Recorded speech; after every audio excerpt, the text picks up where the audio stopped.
चलो बच्चों ये क्वेश्चन देखते हैं। इसमें बोल रहा है हमें कि if the image of the point 1, 2, a in the line this is q this then a square plus B square plus C square. तो यार देखो इस पॉइंट, ये जो पॉइंट है 1, 2, a, इसकी मिरर इमेज अगर मैं ले लूं इस लाइन के अंदर तो ये क्या आ रही है 5, b, c। ठीक है, तो यहां से मैं ऐसे लिख लूं कि भाई इन दोनों का जो मिड पॉइंट होगा वो तो इसी लाइन L पे ही लाई करेगा।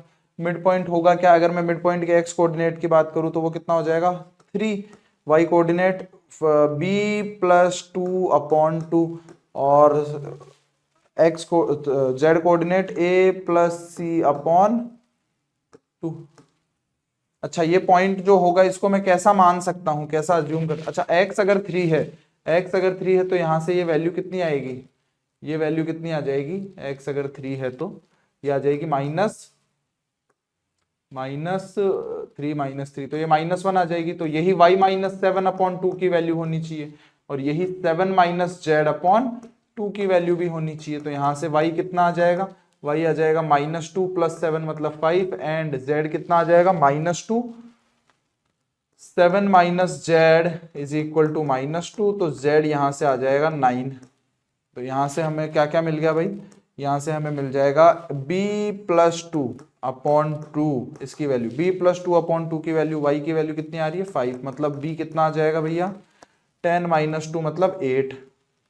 ठीक है, और क्या बच गया, और बच जाएगा हमारे पास में z की वैल्यू मतलब a + c/2 ये कितना आ जाएगा 9। तो यहां से a + c कितना आ जाएगा भैया 18।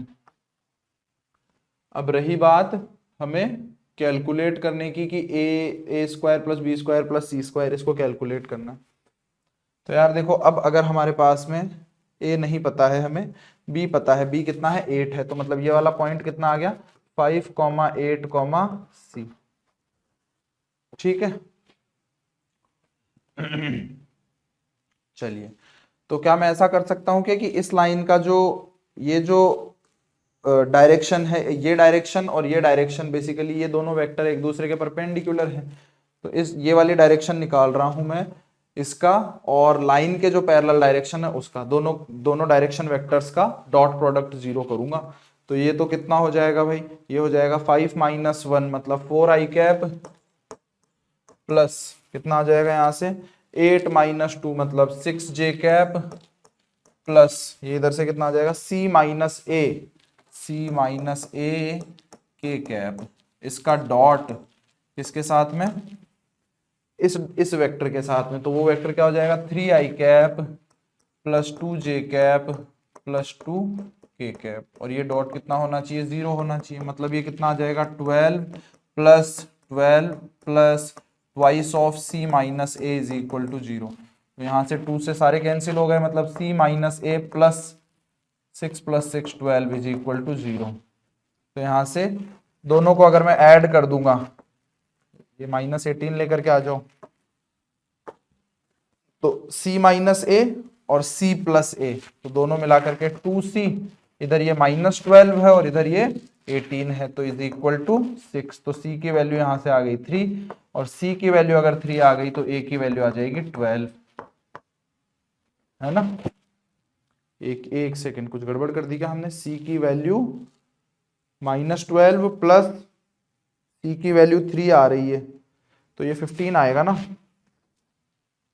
a कितना आ जाएगा भैया 15।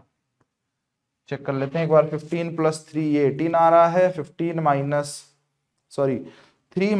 15 - 12 + 12 इज इक्वल टू 0। ठीक है, यहां से अब हमें a b c सब की वैल्यू मिल गई है, तो स्क्वायर्स करके ऐड कर देते हैं। a स्क्वायर कितना आ जाएगा भाई 225, b स्क्वायर बोले तो 64 प्लस c स्क्वायर बोले तो 9, तो यहां से कितना आ जाएगा 9 + 4 13, 13 + 5 18, 18 का 8 और ऊपर चला गया 1, तो ये 4 + 6 3 + 6 9, फिर इधर से 2, तो 298 हमारा करेक्ट आंसर हो जाएगा बेटा। ठीक है।